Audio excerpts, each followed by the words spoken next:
Good morning students, welcome to ILB education. आज हम kingdom fungi के बारे में पढ़ने वाले हैं। फंजाई, जैसा कि इस नाम से आप लोग फेमिलियर हो, कई बार आप लोग ब्रेड के ऊपर, अचार के ऊपर, रोटियों के ऊपर, सड़े हुए फलों के ऊपर ऐसे वाइट आउटग्रोथ देखते हैं। ऐसी लकड़ियाँ जो पड़ी हुई रहती हैं, नॉन लिविंग होती हैं, उनके ऊपर भी वाइट कलर के आउटग्रोथ आप देखते हैं, और वही है फंजाई। कुछ मशरूम्स भी हम खाते हैं, ये भी फंजाई है। तो ये जो किंगडम है, ये किंगडम एक्सक्लूसिवली हेट्रोट्रॉफिक ऑर्गेनिज्म से मिलकर बना होता है। डाइवर्स किंगडम है, बहुत तरह के फंजाई इसमें पाए जाते हैं, और वो लगभग 1 लाख स्पीसीज इसमें होते हैं। फंजाई हेट्रोट्रॉफिक इसलिए होते हैं क्योंकि इनके पास क्लोरोफिल नहीं होता है, और इसीलिए ये एक क्लोरोफिल होते हैं, अपना फूड खुद तैयार नहीं कर पाते हैं। कॉस्मोपॉलिटन इन डिस्ट्रीब्यूशन होते हैं, मतलब कि ये दुनिया के हर एक जगह पे पाए जाते हैं। ये लकड़ियों के ऊपर, सॉइल के ऊपर, वाटर के में ग्रो कर सकते हैं, और यहाँ तक कि ये लिविंग ऑर्गेनिजम्स के बॉडी के अंदर भी ग्रो करते हैं, जिनको हम पैरासाइटिक फंजाई कहते हैं। ये ह्यूमन बॉडी के सरफेस पे भी पाए जाते हैं, जिसकी वजह से रिंग वर्म हो जाता है, और बहुत ही एलर्जिक एंड इन्फेक्शियस बीमारी है। अब हम देख लेते हैं कि फंगल बॉडी कैसे बना होता है। तो ये फंगल बॉडी थ्रेड लाइक ऐसे स्ट्रक्चर से मिलकर बना होता है। इन थ्रेड लाइक स्लेंडर स्ट्रक्चर्स को हम हाइफी कहते हैं, जिसको सिंगुलर में हाइफा कहा जाता है। वेरी वेरी इंपॉर्टेंट क्वेश्चन है ये।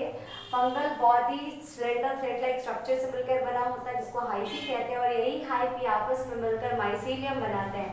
यानी कि हाइफी कुछ ऐसा थ्रेड लाइक स्ट्रक्चर है, और ये आपस में मिलकर ऐसा नेटवर्क लाइक स्ट्रक्चर बनाता है, और इस स्ट्रक्चर को हम कहते हैं माइसीलियम। ये माइसीलियम 2 तरह के होते हैं, असेप्टेड हो सकते हैं और सेप्टेड हो सकते हैं। जब माइसीलियम का फॉर्मेशन ऐसे हाइफा से होता है जिनके बीच में क्रॉस वॉल नहीं होते हैं, तो इसे यानी कि सेल वॉल नहीं होता है इनके बीच में, और बहुत सारे न्यूक्लियस पाए जाते हैं, उसे असेप्टेड माइसीलियम कहते हैं। वेयर सेप्टेड माइसीलियम में हाइफा सेल के बीच में ऐसा क्रॉस वॉल होता है, और इसीलिए ये यूनिन्यूक्लिएट होते हैं।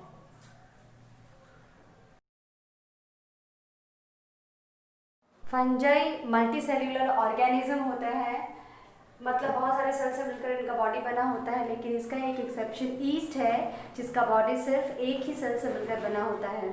ईस्ट का हमारे लाइफ में बहुत ही ज़्यादा इकोनॉमिक इम्पोर्टेंस है, क्योंकि ईस्ट हमारे लिए केक, बिस्किट्स, पिज़्ज़ाज बनाने में इस्तेमाल होता है, और इसका इस्तेमाल अल्कोहल बनाने के लिए भी किया जाता है। फंजाई का जो बॉडी है वो फिलामेंटस बॉडी है, मतलब धागेनुमा रचनाओं से मिलकर बना होता है। ये हेट्रोट्रॉफिक ऑर्गेनिजम्स होते हैं क्योंकि इनके पास क्लोरोफिल नहीं पाया जाता है। तो इनमें न्यूट्रिशन 2 तरीके का होता है, सैप्रोफाइटिक और पैरासाइटिक। सैप्रोफाइटिक का मतलब है ये dead decaying organisms, dead decaying matter से अपना न्यूट्रिशन लेंगे, और पैरासाइटिक का मतलब है कि ये दूसरे लिविंग होस्ट बॉडी से अपना न्यूट्रिशन लेंगे। आइदर होस्ट के बॉडी के सरफेस के ऊपर रहते हैं या उनके अंदर रहते हैं, और वहाँ से वो अपना न्यूट्रिशन लेते हैं। लेकिन इनका जो न्यूट्रिशन का टाइप है वो एब्जॉर्प्टिव टाइप ऑफ न्यूट्रिशन है, यानी कि ये अपने एंजाइम्स को डेड मैटर्स पे रिलीज करके उसको डिसॉल्व करते हैं, और फिर उसे एब्जॉर्ब कर लेते हैं। मतलब कि ये अपने फूड को खाते नहीं हैं, डिसॉल्व करते हैं एंजाइम की मदद से, फिर उसे एब्जॉर्ब करते हैं। कुछ फंजाई सिम्बायोटिक एसोसिएशन में भी रहते हैं। ये सिम्बायोटिक एसोसिएशन 2 तरह का होता है। कुछ एल्गी के साथ अपना सिम्बायोटिक एसोसिएशन बनाते हैं, जिसे लाइकेन कहा जाता है, और कुछ रूट्स ऑफ हायर प्लांट के साथ सिम्बायोटिक एसोसिएशन बनाते हैं, जिसे माइकोराइजा कहा जाता है। यहाँ पर एल्गी अपना फूड सिंथेसाइज करता है जो फंजाई को देता है, और फंजाई बदले में उसको वाटर मिनरल एब्जॉर्ब करके देता है। ठीक इसी तरह से माइकोराइजा में भी फंजाई एब्जॉर्प्टिव सरफेस एरिया को बढ़ा देता है प्लांट का, और बदले में शेल्टर और फूड ले लेता है। फंजाई का सेल वॉल काइटिन से बना होता है, जैसे जो कि एक तरह का होमोपॉलीसैकेराइड है। ये एक इम्पॉर्टेंट क्वेश्चन है, बच्चे हमेशा गलत करते हैं, काइटिन को हेटेरोपॉलीसैकेराइड कर देते हैं। ये वैसे बायोमॉलिक्यूल चैप्टर का प्रश्न है, लेकिन क्योंकि यहाँ पर ये आया है मैं बता रही हूँ। काइटिन होमोपॉलीसैकेराइड से मिलकर एक तरह का होमोपॉलीसैकेराइड है, मतलब कि एक ही तरह के शुगर यूनिट से मिलकर बना होता है। सेल वॉल में का फॉर्मेशन फंगल सेल्यूलोज से भी हो सकता है। फंगस बॉडी का जो स्टोर्ड फूड है वो ग्लाइकोजन है। रिप्रोडक्शन फंजाई में दो तरीके से होता है, सेक्सुअल और asexual. Fungi generally favourable condition में असेक्सुअल तरीके से रिप्रोडक्शन करते हैं और अनफेवरेबल कंडीशन में वो सेक्सुअल मोड ऑफ रिप्रोडक्शन को फॉलो करते हैं। असेक्सुअल मोड ऑफ न्यूट्रिशन फिर दो तरह का है, वेजिटेटिव और bye means of asexual spore.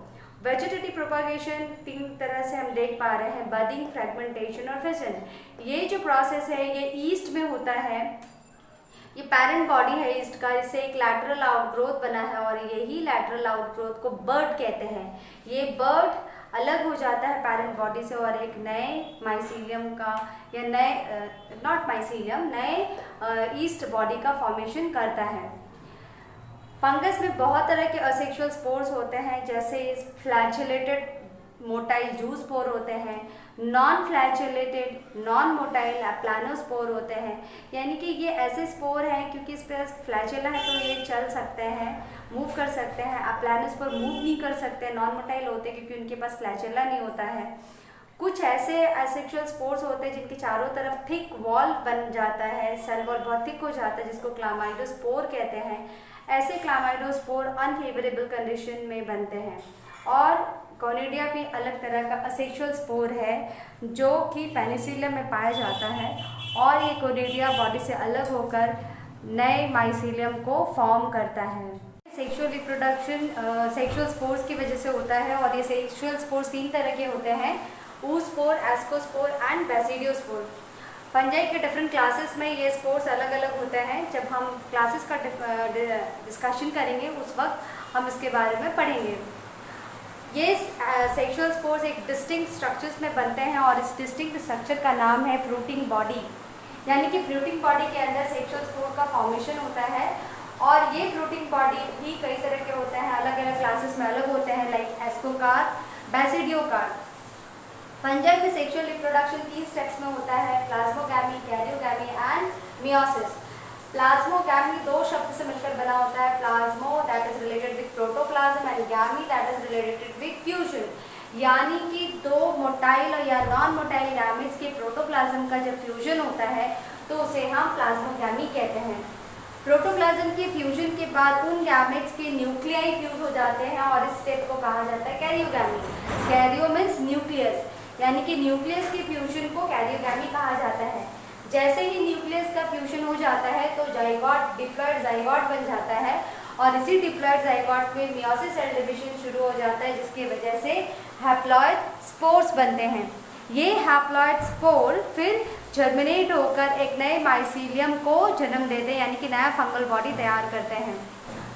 Fungus में जब सेक्सुअल रिप्रोडक्शन होना होता है तब ऑपोजिट स्ट्रेन के, जिसको हम पॉजिटिव और नेगेटिव साइन से इंडिकेट करते हैं, ऑपोजिट स्ट्रेन के कंपैटिबल हाइफी एक दूसरे के पास आ जाते हैं और वो फ्यूज होते हैं। फ्यूजन ये 2 स्टेप्स में हो जाता है, प्लाज्मोगैमी और कैरियोगैमी, और इस तरह से सेक्सुअल रिप्रोडक्शन होता है। कुछ फंजाई में 2 हैप्लॉइड सेल के फ्यूजन की वजह से तुरंत इमीडिएटली जाइगोट बन जाता है, डिप्लॉइड जाइगोट। लेकिन कुछ ऐसे फंजाई हैं जो कि एस्कोमाइसिटस और बेसिडियोमाइसिटस क्लास को बिलोंग करते हैं। इनमें प्लाज्मोगैमी के बाद न्यूक्लियाई तुरंत फ्यूज नहीं होता है, दे डोंट फ्यूज इमीडिएटली, और इसीलिए सेल के अंदर 2 न्यूक्लियाई पाए जाते हैं और इस कंडीशन को कहा जाता है डाइकैरियन, यानी कि 2 न्यूक्लियाई पाए जा रहे हैं। इस फेज को कहा जाता है dikaryophase. This is very important question. यहाँ पूछा जाता है कि कौन से क्लासेस में डाइकैरियोफेज पाया जाता है और ये है क्या। डाइकैरियोफेज के बाद फिर ये पैरेंटल न्यूक्लियाई फ्यूज होकर डिप्लॉइड जाइगोट बनाते हैं।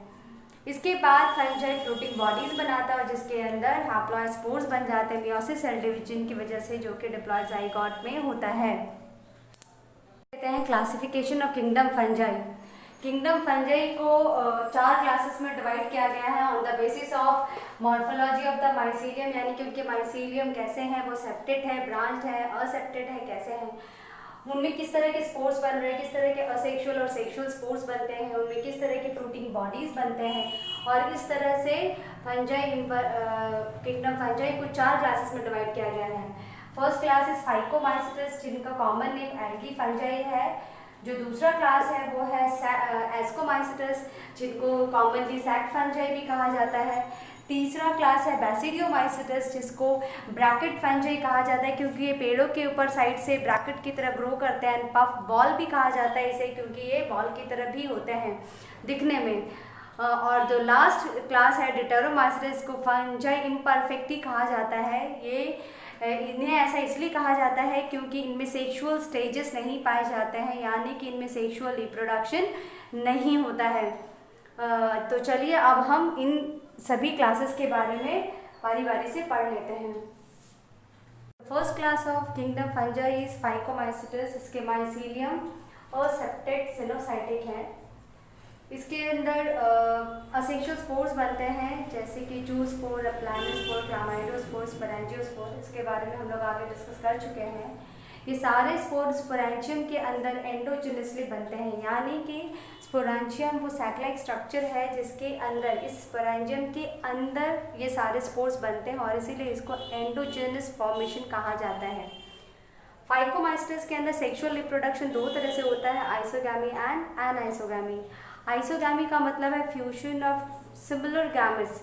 किस तरह से सिमिलर होते हैं? वो मॉर्फोलॉजिकली सिमिलर होते हैं, यानी कि 2 मॉर्फोलॉजिकली सिमिलर गैमेट्स का जो फॉर्मेशन होता है उसे आइसोगैमी कहते हैं। और जब मॉर्फोलॉजिकली डिससिमिलर गैमेट्स का फ्यूजन होगा तो उसे एनाइसोगैमी कहते हैं उस प्रोसेस को।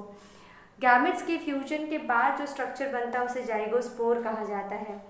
इस क्लास के एग्जाम्पल्स जो बहुत फेमस एग्जाम्पल्स है वो है bread mall that is Rhizopus, Albugo that is parasite on mustard leaf, Phytophthora that is parasite on potato। Class है किंगडम फंजाई का वो है क्लास एस्कोमाइसेटस। इस क्लास के ज़्यादातर जो मेंबर्स है वो मल्टी सेल्यूलर है, लेकिन ईस्ट यूनिसेल्यूलर है। वो किंगडम फंजाई का भी यूनिसेल्यूलर मेंबर है। सैप्रोफाइटिक डिकम्पोजर्स होते हैं, ये पैरासाइटिक भी होते हैं और कुछ डंग के ऊपर भी ग्रो करते हैं जिसको कॉप्रोफाइलस कहते हैं, यानी कि फीकल मैटर्स के ऊपर ग्रो करते हैं, जैसे काउ डंग पे या दूसरे एनिमल्स के डंग पे भी ग्रो करते हैं। इनके माइसीलियम सेप्टेट होते हैं, जिनमें क्रॉसवॉल होता है हाइफी में, ब्रांच्ड भी होते हैं। इनके असेक्सुअल स्पोर को कोनिडिया कहा जाता है, जो कि कोनिडियोफोर के ऊपर बनते हैं एक्सोजेनसली। कोनिडियोफोर एक स्पेशल माइसीलियम है और जिसके ऊपर कोनिडिया एक्सोजेनसली बनते हैं, अंदर नहीं बनते, बाहर की तरफ बनते हैं। सेक्सुअल स्पोर को एस्कोस्पोर कहा जाता है, जो कि एस्कस या एसी के अंदर एंडोजेनसली बनते हैं। एस्कस सैक लाइक स्ट्रक्चर होता है जिसके अंदर एस्कोस्पोर बनता है और यही एस्कस एक साथ मिलकर अरेंज होकर फ्रूटिंग बॉडी तैयार करता है जिसको एस्कोकार्प कहते हैं। यानी कि फ्रूटिंग बॉडी, हमने पढ़ा कि फ्रूटिंग बॉडी के अंदर ही सेक्सुअल स्पोर बनते हैं बाय मेयोसिस सेल डिवीजन, और ये जो एस्कोकार्प है यहाँ पर एससी से मिलकर बना हुआ है, that is sac like structure से मिलकर बना हुआ है। और इसी सैक लाइक स्ट्रक्चर के अंदर एस्कस के अंदर एस्कोस्पोर बनता है। इसके एग्जाम्पल हैं Neurospora, Morel, truffle. Neurospora is very very important क्योंकि इनको ड्रोसोफिला ऑफ प्लांट किंगडम कहा जाता है। क्योंकि ये एक्सटेंसिवली यूज होते हैं in biochemical and genetic work. जैसे कि एनिमल किंगडम में ड्रोसोफिला के ऊपर बहुत सारे एक्सपेरिमेंट्स होते हैं, जेनेटिक वर्क हुए हैं, उसी तरह से न्यूरोस्पोरा के ऊपर भी बहुत सारे जेनेटिक वर्क हुए हैं, इसलिए इनको ड्रोसोफिला ऑफ प्लांट किंगडम कहा जाता है। जो मोरेल्स और ट्रफल्स हैं ये बहुत ही एक्सपेंसिव होते हैं, एडिबल होते हैं और इनके पूरे वर्ल्ड में बहुत डिमांड है। क्लास इज बैसिडियोमाइसेटस, जिसको कॉमनली हम गिल फंजाई, ब्रैकेट फंजाई या पफ बॉल्स के नाम से भी जानते हैं। इसके माइसीलियम ब्रांच और सेप्टेट होते हैं, यानी कि क्रॉसवॉल होता है हाइफी में। इसके असेक्सुअल स्पोर्स नहीं पाए जाते हैं, लेकिन इनमें वेजिटेटिव रिप्रोडक्शन होता है फ्रैगमेंटेशन के जरिए। यहाँ पर सेक्सुअल रिप्रोडक्शन सोमैटोगैमी के जरिए होता है, यानी कि 2 सोमैटिक सेल्स फ्यूज होते हैं जो कि ऑपोजिट स्ट्रेन के होते हैं। इनमें प्लाज्मोगामी होने के तुरंत बाद न्यूक्लियाई फ्यूज नहीं होते, यानी कि इंटरवेनिंग डाइकैरियोफेज पाया जाता है, यानी कि सेल जो फ्यूज होने के बाद जो सेल बनता है उसमें 2 न्यूक्लियाई पाए जाते हैं।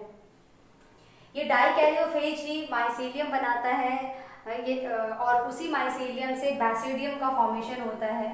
बैसिडियम एक सैक-लाइक स्ट्रक्चर है जिसके अंदर इसके सेक्सुअल स्पोर्स बनते हैं, जिसको बैसिडियोस्पोर कहा जाता है।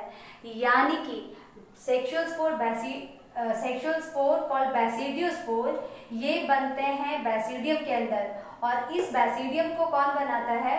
डाइकैरियोटिक माइसीलियम, जो कि सोमैटिक सेल्स के फ्यूजन के बाद बनता है। बैसिडियम के ऊपर ये जो बैसिडियोस्पोर बन रहे हैं वो एक्सोजेनसली बनते हैं, ये भी क्वेश्चंस में आते हैं। ये बहुत सारे बैसिडियम मिलकर एक साथ एक फ्रूटिंग बॉडी तैयार करते हैं जिसको बैसिडियोकार्प कहते हैं, यानी कि बैसिडिया अरेंज होकर फ्रूटिंग बॉडी बैसिडियोकार्प बनाते हैं।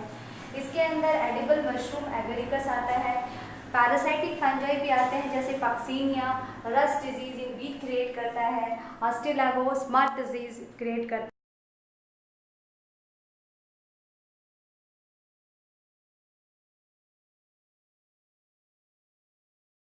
Of kingdom fungi class deuteromycetes. इसका नाम ड्यूटेरोमाइसिटस क्यों कहते हैं? क्योंकि इसमें असेक्सुअल फेजेस ही पाए जाते हैं, नो सेक्सुअल स्टेजेस फाउंड, और इसीलिए इसको हम फंजाई इम्परफेक्टी भी कहते हैं, क्योंकि इसमें सेक्सुअल स्टेजेस नहीं पाए जाते हैं। इस क्लास के फंजाई के माइसीलियम सेप्टेट होते हैं, हाइफा क्रॉस वॉल के साथ होता है और ब्रांच्ड होता है। इसके असेक्सुअल स्पोर्स को कॉनिडिया कहते हैं, जो कि जर्मिनेट होकर माइसीलियम बनाता है। इसके बहुत सारे मेंबर्स डिकम्पोजर्स होते हैं जो लीटर्स को डिकम्पोज करते हैं, जो सूखी पत्तियां होती हैं और जो इधर उधर फेंके हुए सामान रहते हैं, चीज़ें रहती हैं, ऑर्गेनिक वेस्ट, उसको डिकम्पोज करने का काम करता है, और इस तरह से ये इकोसिस्टम में मिनरल साइक्लिंग को भी प्रमोट करता है, उसमें हेल्प करता है। इसके एग्जाम्पल्स हैं ट्राइकोफाइटॉन, ऑल्टरनेरिया, ट्राइकोडर्मा। ट्राइकोफाइटॉन और माइक्रोस्पोरम ऐसे ड्यूटेरोमाइसिटस फंजाई हैं जो कि ह्यूमन बीइंग में डिजीज़ क्रिएट करते हैं, और वो है रिंग वर्म, एक इचिंग डिजीज़ है, बहुत ही इन्फेक्शियस होता है। तो इस तरह से आज हमने किंगडम फंजाई के बारे में पढ़ लिया है, उनके क्लासिफिकेशन को भी पढ़ लिया है। आई होप आपको ये वीडियो समझ में आया होगा। If you have any doubt please comment. Thank you.